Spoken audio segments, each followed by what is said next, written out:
La lectura del trabajo de Müller, bueno, pues me provocó reunir algunos apuntes eh, a modo de ampliación, ¿no?, sobre el tema del sacrificio, que es algo tremendo en la obra de Martí. Y estos apuntes, bueno, pues los he titulado El sacrificio en José Martí, un camino vital.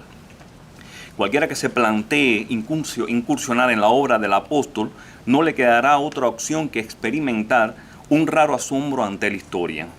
Tan abrupto fue su final como única fue su vida íntimamente marcada por el sacrificio. Su muerte fue horrible porque horrible fue su vida de angustia, de soledad, agonía, deber, paciencia, perseverancia, humillación, fatiga y olvido de sí. Martí hizo de su vida un ofertorio sin límite, particularmente comprometido con el deber por la redención de la patria. Para servir, la voluntad que lo guió estuvo a saber fundada en una sentencia de carácter universal: la vida es una prueba, la muerte es un derecho. Nunca halló descanso en medio de escollos y vicisitudes, aun cuando el destino le deparaba un final similar al de un poema heroico.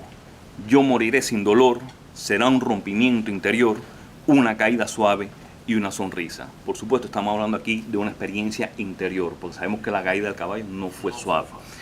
El tono profético de este apunte, digámoslo así, es notorio y definitivo para quien fue seducido muy temprano por una fuerza que le preparó el espíritu para asumir las empresas más difíciles de su existencia hasta llegar sin descanso al cruce de dos ríos. Ahora bien, detengámonos por un instante en el vocablo sacrificio, del latín sacrificare, cuyo significado viene determinado por los componentes léxicos sacro, sagrado, y facere, hacer, de modo que, en el sentido estrictamente latino del término, implica hacer sagradas las cosas. Y en este caso, la lucha de Martí la hizo sagrada. Ciertamente, el dolor y la idea de la muerte junto con el sacrificio son conceptos cuya naturaleza denota simultaneidad a lo largo de toda la obra martiana. Ambos se complementan con intensidad a medida que el escritor se acerca al término de sus días.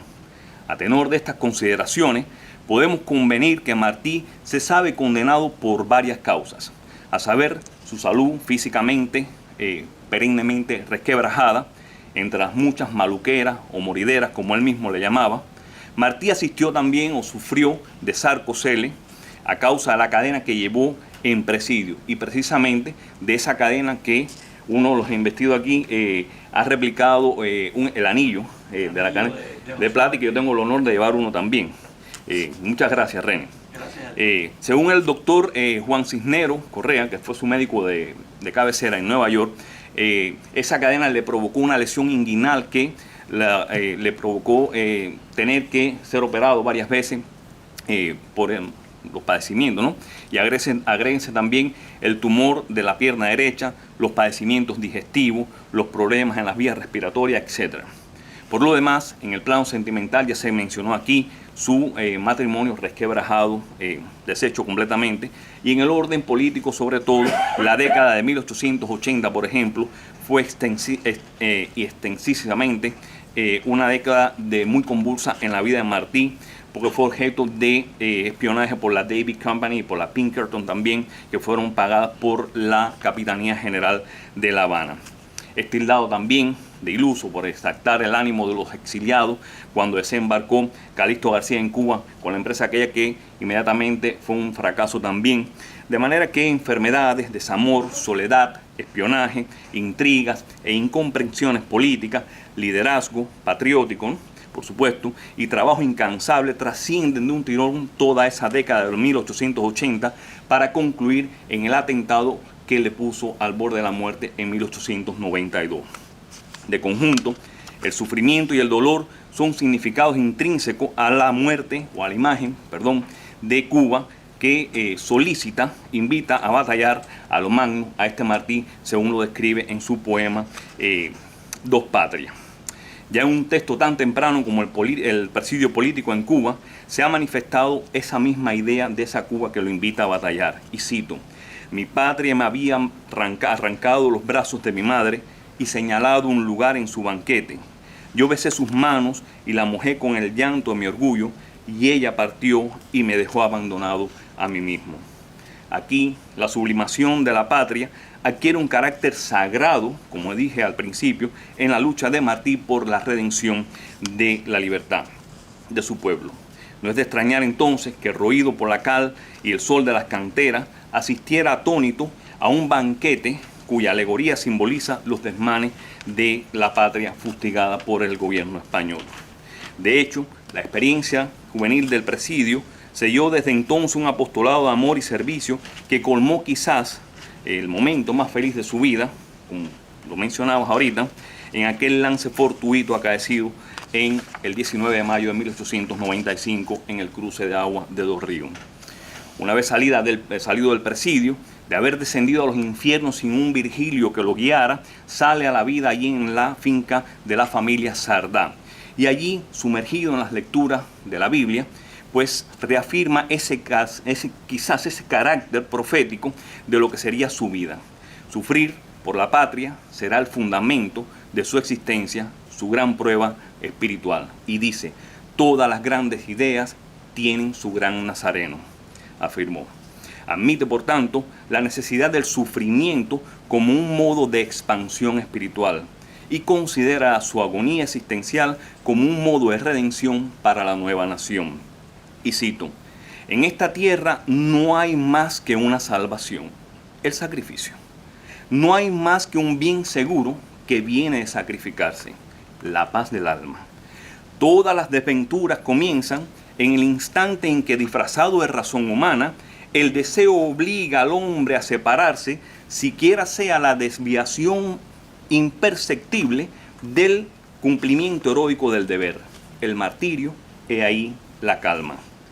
Martí es capaz de entender el propósito del sufrimiento sin caer en las redes de la amargura o la tentación de la venganza, e incluso sin que ello se reduzca a un mero sentimiento personal que simplemente despojaría el patriotismo de toda su legitimidad. Su agonía implica un bien político común cuyo propósito se concreta en la redención y prosperidad de la patria a través de una fórmula ética que dice: sirve y vivirás, ama y vivirás, despídete de ti y vivirás. En términos de credo práctico, para nuestro apóstol, el servicio a la patria resulta una entrega absolutamente incondicional. Servir sin límites, aun a costa de su propia vida, constituye entonces el legado ético de una obra en cuyo ámbito definió: es ley maravillosa de la naturaleza que solo esté completo el que se da, y no se empieza a poseer la vida hasta que no vaciamos sin reparo y sin tasa en bien de los demás la nuestra. Y de esa concepción filantrópica de la existencia arriba la conclusión de que la vida es una batalla a la que se vuelve una y otra vez para redimir el espíritu en la perspectiva justa de la plenitud del amor, y a ofrecer a los hombres mi servicio, triste y dignamente, dijo una vez estado llegando allí a Caracas. Para Martí, todas las virtudes del sacrificio residen en esa capacidad de servicio siempre vinculada al bienestar de los demás. Indudablemente, su disposición para el sacrificio es de honda resonancia cristiana en toda la dimensión histórica y dogmática del término. De modo que para él solamente está, según dice en el poema Yugo y Estrella, vivo el hombre que se da. Recuerde que termina: y el vivo que a vivir no tuvo miedo, se oye que un paso más sube en la sombra. Permítame cerrar estas anotaciones, bien atropelladas por supuesto, con uno de los versos más sublimes que pudieran existir en lengua hispana, escrito por nuestro apóstol, que dice: padece mucho un cirio que ilumina. Fíjense el término, un cirio que ilumina. O sea, las implicaciones sagradas del cirio, que se desgasta a la vida precisamente para iluminar a los demás. Es un adagio de una honda resonancia mesiánica que expresa esa disposición del corazón para la entrega total que Martí cree necesaria en la obra de redención patriótica. La esencia del sacrificio, por lo tanto, no consiste en la muerte misma, sino en el acto sublime de la entrega. cuya realización está contenida a lo largo de toda su obra poética, política, social y literaria. Fue consecuente con ella, cosa que es muy rara en muchísimas personalidades, sean escritores o políticos, puesto que cuanto pensó, escribió y dijo no fue diferente de lo que hizo. Gracias a Müller por provocarme esta lectura, esta relectura de Martí, y bienvenido como miembro numerario de la Academia de Cuba de Historia de Cuba en el Exilio. Gracias.